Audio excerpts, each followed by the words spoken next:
20대 대통령 선거가 2주도 채 남지 않았습니다. 대선 후보 등록을 한 모든 후보에게 당선의 가능성은 물론 열려 있지만 현실적으로는 이재명 더불어민주당 대선 후보와 윤석열 국민의힘 대선 후보 이 두 인물 중 한 명이 대통령이 될 가능성이 높다. 이것은 모든 사람에게 주제의 사실이 아닌가 이런 생각이 듭니다. 그래서 이번 시간에는 비즈니스 포스트의 김남인 기자와 함께 두 후보의 공약을 토대로 해서 각 후보가 이제 당선됐을 때 이 한국 사회가 어떤 부분이 어떻게 변화할지 이런 이야기를 좀 해보도록 하겠습니다. 안녕하십니까. 비즈니스 포스트 김남현 기자입니다.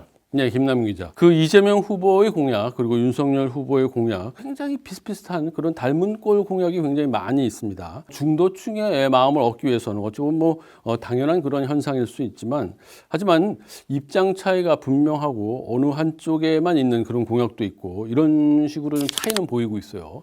정치 분야 공약 가운데서는 권력 구조와 관련해서 이제 이재명 후보가 개헌 공약을 내놓았는데 이게 좀 눈에 띕니다. 그렇지 않나요? 네, 그렇습니다. 이재명 후보는 당선되면은 대통령 임기 안에 개헌을 추진하겠다고 했는데요. 개헌안 중에 보면은 대통령 4년 중임제가 있습니다. 이 후보는 대통령 임기 단축적 수행하겠다 이런 태도를 보이고 있는데요. 실제로 개헌이 이루어진다면은 2026년부터 중앙 행정 권력을 선출하는 대선과 지방 행정 권력을 뽑는 그 지방 선거가 같은 해에 치러지게 됩니다. 그리고 2년 간격을 두고 총선과 시기가 엇갈리면서 그 중간 평가가 가능해지는 부분도 있고요. 행정부와 입법부 사이 그 상호 견제 효과가 높아지는 부분도 기대해 볼 수 있습니다. 여기에 대통령의 권한은 막강한데 그 5년 단임이다 보니까 그 정권이 바뀔 때마다 국가 단위 정책의 연속성이 좀 떨어진다 이런 지적이 있는데요. 이런 부분도 어느 정도 개선이 될 것으로 보입니다. 한 가지 예를 들어 보면은 그 이명박 정부 때 4대강 사업을 놓고 문재인 정부 들어와서는 이 일을 되돌리는 4대강 재자연화 정책을 추진했습니다. 문재인 정부 임기 안에 이루어지기는 좀 힘든 그 장기 프로젝트를 할 수 있는데 윤석열 후보는 당선되면은 이 4대강 재자연화 정책을 폐기하겠다 이렇게 입장을 내놨습니다. 4대강 재자연화 정책은 그 문재인 정부 임기 안에 그 마무리되기 어려운 장기 프로젝트인데 윤석열 후보는 당선되면은 4대강 재자연화 정책을 폐기하겠다 이렇게 밝혔습니다. 민주당이 현재 다수당이기도 하고 또 이재명 후보가 이제 당선이 되면은 87년 체제, 그러니까 5년 단임제로 돼 있던 이 체제가 근 30년 만에 새롭게 이제 거듭날 가능성이 높다 이렇게 볼 수 있을 것 같아요. 개헌론은 그 역대 대선 국면을 뜨겁게 달궈왔던 그런 오랜 주제라고 할 수 있겠습니다. 1987년 대통령 직선제와 이제 5년 단임제로 개헌한 이후 주로 이제 정권 막바지에 가면은 어김없이 등장하곤 했습니다. 청와대로 권력이 쏠리는 이 제왕적 대통령제의 그 폐해를 막기 위한 차원에서 이런 것들이 이제 거론되어 왔지만 사실 또 매번 정치적 의도가 있는 거 아니냐 이런 의심도 받아온 것이 사실입니다. 자, 윤석열 후보는 여기에 어떤 입장을 내놓고 있나요? 개헌과 관련해서 국민의힘에서는 코로나 극복과 미국, 중국 기술 패권 전쟁 대응, 그리고 산업구조 개혁 등 개헌보다 더 해결해야 할 그 문제가 산적해 있다 이런 점을 들면서 다소 소극적인 태도를 보이고 있습니다. 대신 민정수석을 폐지하거나 대통령 집무실을 광화문으로 이전한다 이런 식으로 청와대의 권력을 줄이겠다는 방침을 내놨습니다. 정치 시스템 이외의 그 사법 분야에서도 두 후보의 입장이 갈리고 있습니다. 특히 검찰과 고위공직자범죄수사처의 그 운명도 대선 결과에 따라 바뀔 가능성이 높습니다. 검찰의 독립성과 그 정치적 중립성을 강화한다 이런 명분을 내세웠지만 윤석열 후보가 검찰총장까지 지낸 적도 있고 그런 윤석열 후보가 그 검찰 권한을 강화하겠다 이렇게 얘기하자 여권에서는 강하게 반발하고 있습니다. 반면 이재명 후보는 수사권과 기소권을 분리하겠다는 그 문재인 정부의 검찰 개혁안을 그대로 이어받겠다 이런 입장입니다. 그 다음에 이제 경제 분야에서 나타날 수 있는 그런 변화상 이걸 좀 한번 짚어볼 필요가 있을 것 같은데 경제는 어떻게 보면은 정치보다도 더 일반 유권자에 직접적으로 다가가고 유권자들이 더 민감하게 반응할 수 있는 그런 분야라고 할 수 있습니다. 이재명 후보가 이제 성장을 좀 강조하고 윤석열 후보가 복지 확대를 약속하는 이런 모습이 보이고 있는데 이 대통령 후보들이 내놓은 이 근로시간 공약 이게 그 5년 동안 우리 경제의 경쟁력 그리고 또 근로 환경 이런 거를 가늠해 볼 수 있기 때문에 굉장히 중요한 것이고 주목도가 굉장히 높습니다. 그래서 이 문재인 정부의 대표적인 공약이라고 할 수 있는 주 52시간제는 이번 대선 결과에 따라서 변화할 수도 있다 이런 생각이 들기도 해요. 그렇죠? 네, 윤석열 후보는 이번 대선 기간 줄곧 주 52시간제 유연화 공약을 외쳐왔습니다. 현행 탄력 근로제는 그 주 최대 64시간까지만 일할 수 있도록 제한을 두고 있는데 이를 월 단위로 확대해서 지금보다 유연화하겠다는 이런 구상입니다. 아울러 주 50시간제를 탄력적으로 운영하면서 1일당 최소 11시간의 그 휴식을 보장하는 방안도 제시했습니다. 윤 후보와 달리 이재명 후보는 주 4.5일제를 단계적으로 도입하겠다 이런 계획을 내놨습니다. 현재는 법정 노동 시간은 그 주당 40시간으로 규정하고 그 주 5일제가 시행되고 있는데 격주로 주 4일제를 시행해서 근무 시간을 줄이고 휴식을 보장하겠다 이런 것이죠. 실제로 지난해 우리나라의 연평균 근로시간을 보면은 1908시간으로 OECD 회원국 중에 그 세 번째로 근로시간이 길었습니다. 반면 시간당 노동 생산성은 41.7달러로 그 OECD 38개국 중 27위에 머물렀습니다. 그리고 이 후보는 그 연차 휴가 일수와 소진율을 선진국 수준으로 높이고 시간의 수당을 제대로 지급하지 않는 그 포괄임금 약정을 제한하겠다 이런 방침도 내놨습니다. 그리고 이제 한국 경제에서 빼놓을 수 없는 게 바로 부동산입니다. 그래서 이재명 후보하고 이제 윤석열 후보 보면 모두 이제 주택을 대량으로 공급하겠다. 그리고 주택 담보대출 비율을 좀 완화하겠다. 여기에 이제 같은 목소리를 내고 있는데 부동산 정책도 한번 살펴봐 주시죠. 그 두 후보는 수치에만 다소 차이를 보이고 있는데요. 이 후보는 문재인 정부가 공급하겠다고 이미 발표한 206만 가구에 105만 가구를 더해 모두 311만 가구를 공급하겠다고 약속했습니다. 윤 후보는 250만 채 이상을 제시했습니다. 주택담보대출 비율, LTV라고 얘기하죠.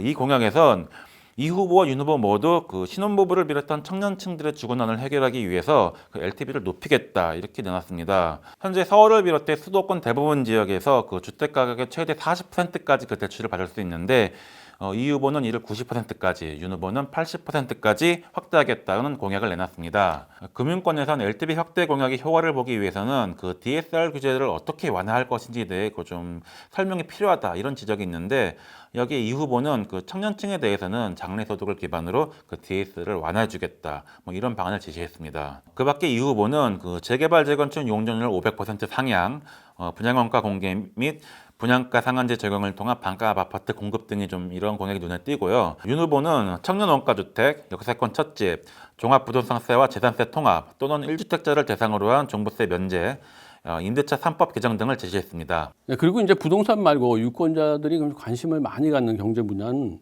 바로 주식이 아닐까 이런 생각이 듭니다. 뭐 개미 투자자들이 굉장히 많이 늘어났어요. 그래서 지금 윤석열 후보가 내놓은 주식 양도세 폐지 공약 여기에 굉장히 많은 관심이 모이고 있는 것 같은데 어떤가요? 네, 2023년부터 그 정부가 양도소득세 적용 기준을 확대해서 대주주를 포함한 개인 투자자까지 연 5천만 원 이상의 그 매매 차익에 최대 25%의 그 양도세를 부과하기로 했는데 윤 후보는 이를 완전히 없애버리겠다 이런 공약을 내놨습니다. 소득이 있는 곳에 세금을 매긴다는 그 가장 기본적인 조세 원칙에 입각해가지고 그 오랜 논의를 거쳐 내년부터 양도세를 물기로 하고 거래세를 폐지하기로 했는데 거래세 폐기에다 양도세까지 폐기하겠다 뭐 이렇게 해서 부자 감세 아니냐 뭐 아니면 개미 투자자들을 겨냥한 그 포퓰리즘이다 뭐 이런 비판도 나오고 있습니다. 다만 증권업계에서는 그 주식시장 활성화에 도움이 될 것으로 기대하고 있습니다. 그리고 공매도와 관련해서도 변화가 있을 것으로 보이는데 이 후보는 개인과 그 외국인 투자자의 그 공매도를 위한 주식 차입 기간이 다른 점을 수정하겠다. 그래서 형평성을 좀 확보하겠다 이런 태도를 보이고 있고요. 윤 후보는 주가 하락이 과도할 때 그 자동으로 공매도가 금지되도록 하는 그 서킷 브레이커를 적극적으로 도입하겠다 이런 공약을 내놨습니다. 그리고 그 다음으로 이제 사회, 뭐 환경, 외교 뭐 이런 다른 분야들을 좀 살펴볼 필요가 있는데 이 후보나 윤 후보 둘 중에 한 사람이 이제 당선이 되면은 분명히 큰 변화가 나타날 부분이 있을 것 같아요. 대표적으로 에너지 정책을 들 수 있습니다. 그 경제 분야와도 밀접하게 관련이 되는 부분인데요. 탄소 중립이라는 대명제는 두 후보 모두 공통적인 목표지만 윤 후보는 그 원자력 기술력을 발전시켜서 친환경 에너지를 생산하고 원전의 원천 기술을 수출하면서 미래 먹거리를 확보하겠다 이런 방침을 세웠습니다.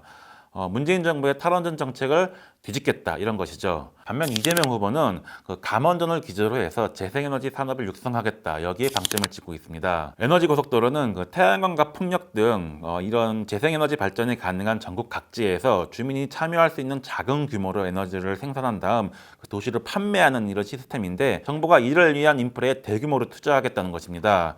정부 투자는 일종의 마중물로서 민간 시장의 그 참여를 유도하는 그런 것이죠.